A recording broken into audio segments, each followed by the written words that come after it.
Mwalabye speech ya Prime Minister wa Canada gye yawadde ng'ali mu World Economic Forum yabadde ayogera ku Bannayuganda. Mwami Museveni yabba akalulu naye kamufuukidde kye baawalula.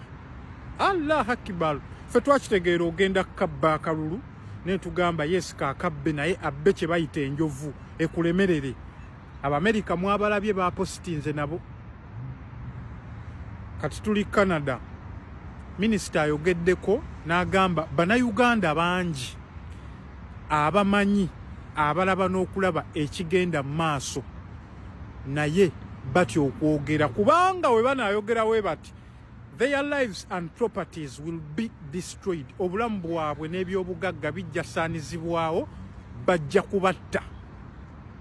Asembyeyo ng'agamba banaye it's time yessaawa mwogere ekituufu Bannayuganda yessaawa. Nze newunya abawagira abasajja bano ate kati buli muntu ali munda mu gavumenti bamanyi ekigenda mu maaso. Naffe ffennyini abagoberera ku byobufuzi tukiraba waliwo ekitagatta mu gavumenti munda naye mujja kiwulira. Oyo Prime Minister wa Canada. America yavuddeyo ba senators ne bawandiikira Trump mwe muli awo simanyanga omusajja n'owangula akalulu 71%. Oli ku paniki osiba abantu abaawo ono gw'ogamba gwe walya ali ku 20 meka oba 24% oba siba nono gwe walya ku 24% naye omunoonya musiba mutta. Waliwo ekitagatta mujja kiwulira. Change is coming Bannayuganda, temuggwamu ssuubi. Prime Minister asembye yabagamba it's time yessaawa keekadde mwogere ku mazima ku kye mulaba ate musituke. It seems that every day we're reminded that we live in an era of great power rivalry, that the rules-based order is fading, that the strong can do what they can and the weak must suffer what they must. And this aphorism of Thucydides is presented as inevitable, as the natural logic of international relations reasserting itself. And faced with this logic, there is a strong tendency for countries to go along to get along, to accommodate, to avoid trouble, to hope that compliance will buy safety. Well, it won't. So what are our options? In 1978, the Czech dissident Václav Havel, later president, wrote an essay called The Power of the Powerless. And in it, he asked a simple question: how did the communist system sustain itself? And his answer began with a greengrocer. Every morning, this shopkeeper places a sign in his window: "Workers of the world unite." He doesn't believe it. No one does. But he places the sign anyway to avoid trouble, to signal compliance, to get along. And because every shopkeeper on every street does the same, the system persists. Not through violence alone, but through the participation of ordinary people in rituals they privately know to be false. Havel called this living within a lie. The system's power comes not from its truth, but from everyone's willingness to perform as if it were true. And its fragility comes from the same source. When even one person stops performing, when the greengrocer removes his sign, the illusion begins to crack. Friends, it is time for companies and countries to take their signs down. For decades,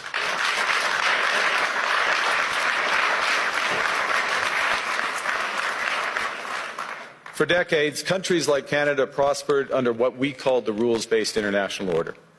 We joined its institutions, we praised its principles, we benefited from its predictability.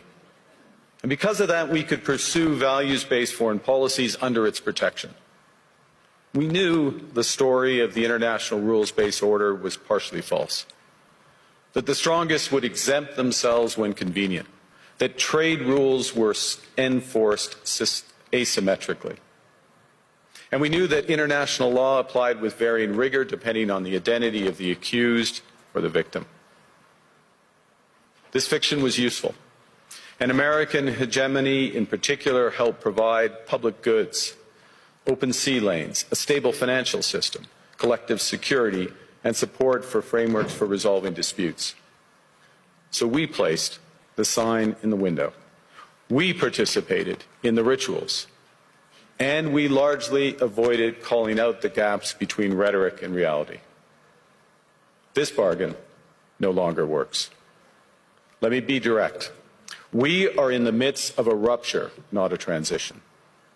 Over the past 2 decades, a series of crises in finance, health, energy, and geopolitics have laid bare the risks of extreme global integration. But more recently, great powers have begun using economic integration as weapons. Tariffs as leverage, financial infrastructure as coercion, supply chains as vulnerabilities to be exploited. You cannot live within the lie of mutual benefit through integration when integration becomes the source of your subordination. The multilateral institutions on which the middle powers have relied, the WTO, the UN, the COP, the architecture, the very architecture of collective problem solving are under threat. And as a result, many countries are drawing the same conclusions, that they must develop greater strategic autonomy in energy, food, critical minerals, in finance and supply chains. And this impulse is understandable. A country that can't feed itself, fuel itself, or defend itself has few options.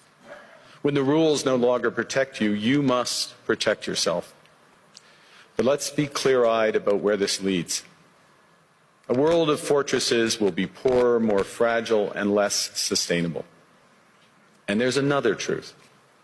If great powers abandon even the pretense of rules and values for the unhindered pursuit of their power and interests, the gains from transactionalism will become harder to replicate. Hegemons cannot continually monetize their relationships. Allies will diversify to hedge against uncertainty. They'll buy insurance, increase options, in order to rebuild sovereignty. Sovereignty that was once grounded in rules but will increasingly be anchored in the ability to withstand pressure. This room knows this is classic risk management. Risk management comes at a price. But that cost of strategic autonomy, of sovereignty, can also be shared. Collective investments in resilience are cheaper than everyone building their own fortresses. Shared standards reduce fragmentations. Complementarities are positive sum. And the question for middle powers like Canada is not whether to adapt to the new reality. We must. The question is whether we adapt by simply building higher walls or whether we can do something more ambitious. Now, Canada was amongst the first to hear the wake-up call, leading us to fundamentally shift our strategic posture. Canadians know that our old, comfortable assumptions that our geography and alliance memberships automatically conferred prosperity and security, that assumption is no longer valid. And our new approach rests on what Alexander Stubb, the President of Finland, has termed value-based realism. Or to put another way, we aim to be both principled and pragmatic. Principled in our commitment to fundamental values, sovereignty, territorial integrity, the prohibition of the use of force except when consistent with the UN Charter, and respect for human rights. And pragmatic in recognizing that progress is often incremental, that interests diverge, that not every partner will share all of our values. So we're engaging broadly, strategically, with open eyes. We actively take on the world as it is, not wait around for a world we wish to be. We are calibrating our relationships so their depth reflects our values. And we're prioritizing broad engagement to maximize our influence, given the fluidity of the world at the moment, the risks that this poses, and the stakes for what comes next. And we are no longer just relying on the strength of our values, but also the value of our strength. We are building that strength at home. Since my government took office, we have cut taxes on incomes, on capital gains and business investment. We have removed all federal barriers to interprovincial trade. We are fast-tracking $1 trillion of investments in energy, AI, critical minerals, new trade corridors, and beyond. We're doubling our defense spending by the end of this decade, and we're doing so in ways that build our domestic industries. And we are rapidly diversifying abroad. We've agreed a comprehensive strategic partnership with the EU, including joining SAFE, the European Defence Procurement Arrangements. We have signed 12 other trade and security deals on 4 continents in 6 months. In the past few days, we've concluded new strategic partnerships with China and Qatar. We're negotiating free trade pacts with India, ASEAN, Thailand, Philippines, and Mercosur. We're doing something else. To help solve global problems, we're pursuing variable geometry. In other words, different coalitions for different issues based on common values and interests. So on Ukraine, we're a core member of the Coalition of the Willing and one of the largest per capita contributors to its defense and security. On Arctic sovereignty, we stand firmly with Greenland and Denmark and fully support their unique right to determine Greenland's future.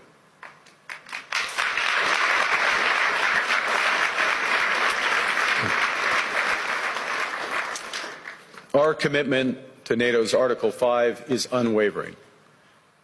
So we're working with our NATO allies, including the Nordic-Baltic Gate, to further secure the alliance's northern and western flanks, including through Canada's unprecedented investments in over-the-horizon radar, in submarines, in aircraft, and boots on the ground, boots on the ice. Canada strongly opposes tariffs over Greenland and calls for focused talks to achieve our shared objectives of security and prosperity in the Arctic. On plurilateral trade, we're championing efforts to build a bridge between the Trans-Pacific Partnership and the European Union, which would create a new trading bloc of 1.5 billion people. On critical minerals, we're forming buyers' clubs anchored in the G7 so that the world can diversify away from concentrated supply. And on AI, we're cooperating with like-minded democracies to ensure that we won't ultimately be forced to choose between hegemons and hyperscalers. This is not naive multilateralism, nor is it relying on their institutions. It's building coalitions that work, issues by issue, with partners who share enough common ground to act together. In some cases, this will be the vast majority of nations. What it's doing is creating a dense web of connections across trade, investment, culture, on which we can draw for future challenges and opportunities. I argue that middle powers must act together because if we're not at the table, we're on the menu. But I'd also say that great powers can afford for now to go it alone. They have the market size, the military capacity, and the leverage to dictate terms. Middle powers do not. But when we only negotiate bilaterally with a hegemon, we negotiate from weakness. We accept what's offered. We compete with each other to be the most accommodating. This is not sovereignty. It's the performance of sovereignty while accepting subordination. In a world of great power rivalry, the countries in between have a choice: compete with each other for favor or to combine to create a third path with impact. We shouldn't allow the rise of hard power to blind us to the fact that the power of legitimacy, integrity, and rules will remain strong if we choose to wield them together. Which brings me back to Havel. What does it mean for middle powers to live the truth? Well, first, it means naming reality. Stop invoking rules-based international order as though it still functions as advertised. Call it what it is: a system of intensifying great power rivalry where the most powerful pursue their interests using economic integration as coercion. It means acting consistently, applying the same standards to allies and rivals. When middle powers criticize economic intimidation from one direction but stay silent when it comes from another, we are keeping the sign in the window. It means building what we claim to believe in. Rather than waiting for the old order to be restored, it means creating institutions and agreements that function as described. And it means reducing the leverage that enables coercion. That's building a strong domestic economy. It should be every government's immediate priority. And diversification internationally is not just economic prudence, it's a material foundation for honest foreign policy, because countries earn the right to principled stands by reducing their vulnerability to retaliation. So Canada. Canada has what the world wants. We are an energy superpower. We hold vast reserves of critical minerals. We have the most educated population in the world. Our pension funds are amongst the world's largest and most sophisticated investors. In other words, we have capital, talent. We also have a government with immense fiscal capacity to act decisively. And we have the values to which many others aspire. Canada is a pluralistic society that works. Our public square is loud, diverse, and free. Canadians remain committed to sustainability. We are a stable and reliable partner in a world that is anything but. A partner that builds and values relationships for the long term. And we have something else. We have a recognition of what's happening and a determination to act accordingly. We understand that this rupture calls for more than adaptation. It calls for honesty about the world as it is. We are taking the sign out of the window. We know the old order is not coming back. We shouldn't mourn it. Nostalgia is not a strategy. But we believe that from the fracture, we can build something bigger, better, stronger, more just. This is the task of the middle powers. The countries that have the most to lose from a world of fortresses and the most to gain from genuine cooperation. The powerful have their power. But we have something too. The capacity to stop pretending, to name reality, to build our strength at home, and to act together. That is Canada's path. We choose it openly and confidently, and it is a path wide open to any country willing to take it with us. Thank you very much.